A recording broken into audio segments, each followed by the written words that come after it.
Tahun 2007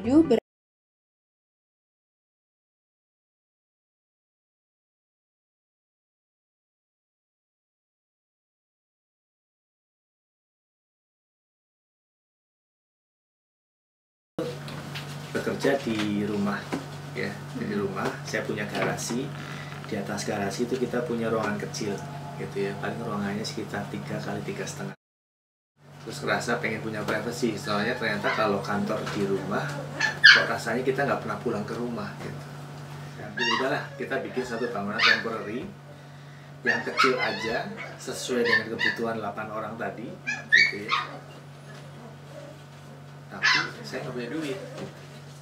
Bikin yang murah gitu. Tapi gimana caranya pengen murah ini tapi sedikit bisa menarik orang gitu ya, sampai mencuri perhatian lah pengennya gitu. Gimana caranya supaya unik gitu. Jadi waktu itu kita punya set ini ada 9 pohon di sini sebenarnya. Terus kita gambar tanpa bongkar pohon gitu. Kita pengen menghindar-hindar ya, kita bisa bilang kasarnya sih sebenarnya sebuah bedeng gitu.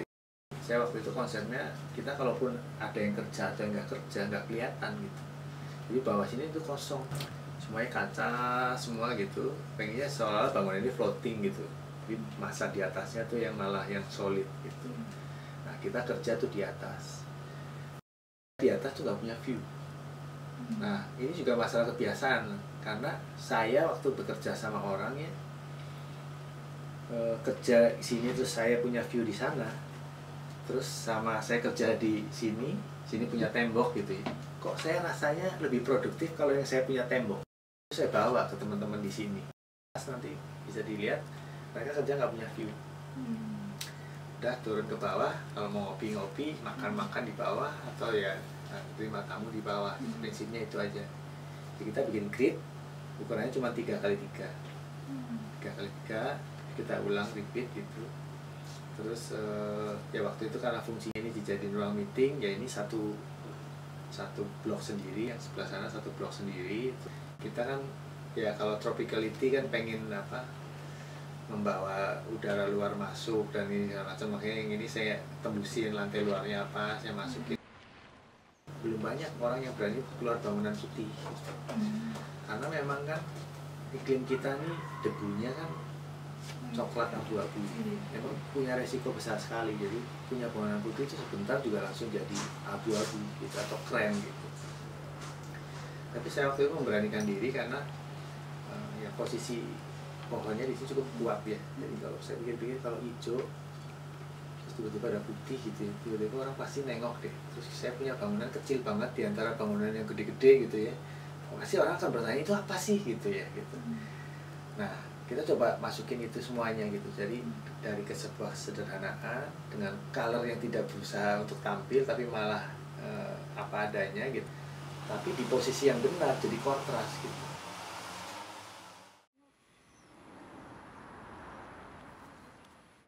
Pada dasarnya, bangunan studio air putih dibangun dengan struktur baja yang dimulai dari pondasi setempat, dilanjutkan dengan kolom-kolom baja, kemudian struktur atap rumah tanpa kuda-kuda yang juga menggunakan balok-balok dari baja. Struktur atap baja ini bertumpu pada 2 elemen, yaitu join pangkal atap bangunan dan kolom-kolom penyangga tritisan. Balok-balok baja diperkuat oleh tali angin yang melintang secara diagonal.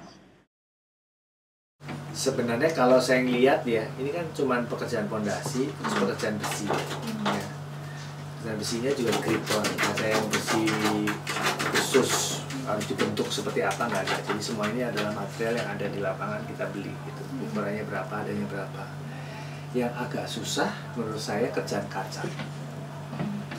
Karena kalau dilihat sebenarnya banyak hal yang handicap kita ya, contoh itu kaca saya harus saya bolongin untuk sirip saya bisa lewat gitu ya.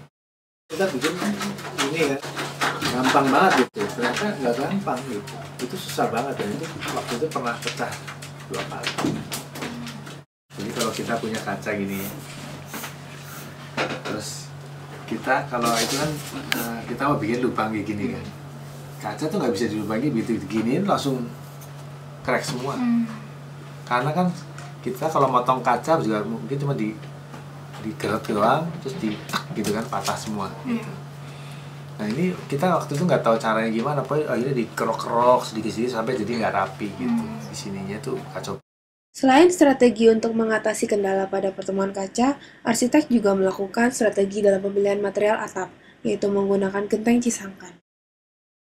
Sebenarnya Cisangkan tuh genteng beton tapi kualitasnya cukup bagus lah gitu. Kenapa saya senang genteng beton? Karena saya butuh presisi. Kalau beton kan prosesnya cuman ya, airnya kering udah jadi mulai susutnya kecil. Genteng keramik kamu bikin, diolah, diaduk, pembakaran gitu. Jadi mulai susutnya tuh lebih gede daripada ini. Perancangan rumah studio air putih ini juga memperoleh sentuhan tangan dari seorang interior designer, Yuke Rus. Sebenarnya kalau untuk office konsepnya kan lebih fungsional. Jadi untuk permainan material dan lain sebagainya kita lebih memikirkan masalah fungsional maintenance. Pemilihan furniture untuk interior studio air putih ini difokuskan untuk maintenance yang mudah dari kantor arsitek sendiri. Sehingga pemilihan material untuk furniture digunakan material yang mudah perawatannya, seperti kayu, akrilik, fiber, dan metal. Penggunaan material fabric diminimalisir hanya pada sofa di ruang tamu. Office, dalam misalnya rumah gitu ya, saya tetap harus memasukkan unsur kenyamanan karena di sini kan kita tetap masih ada terima tamu. Jadi itu semuanya balik lagi sama kebutuhan. Pencahayaan pada bangunan ini diutamakan pada pencahayaan linier yang berada pada bagian atap bangunan yang memberikan pencahayaan ke dalam dan keluar bangunan, serta pada bagian pagar yang mengelilingi bangunan. Pencahayaan ke bagian dalam bangunan untuk fungsi bangunan, dan keluar bangunan untuk fasad dari bangunan sendiri. Kolam yang mengelilingi bangunan memberikan pantulan cahaya dari pencahayaan linier tersebut untuk menerangi landscape sekitar bangunan. Tujuannya sebenarnya safe energy itu yang memang bisa dipakai buat dalam, bisa juga dipakai buat keluar.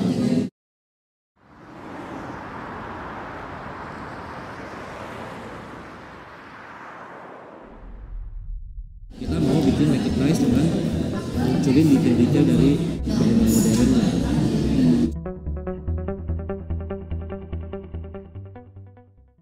Dia kan prinsipnya kan sederhana tapi bagus. Dalam artian kalau bisa plafon juga mepet sampai pas di bawah balon. Otomatis kalau ada kabel kan mesti tembus balon. Jadi kita bermain light dan shadow. Sasaran dari pencahayaan pada bangunan ini tercapai melalui efisiensi yang dilakukan pada penggunaan pencahayaan ruang dalam sebagai pencahayaan luar bangunan, peminimalisasian ruang untuk instalasi listrik, serta penempatan titik lampu.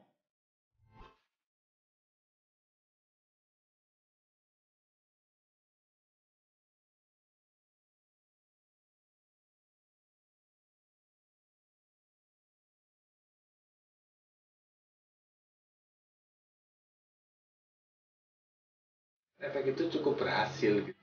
Kalau dulu lah gampang banget gitu, kayak ke satpam depan atau manapun juga, tempat mana, tempatnya Pak Denny gitu. Oh itu Pak, yang di sana yang gini-gini, dia bisa cerita.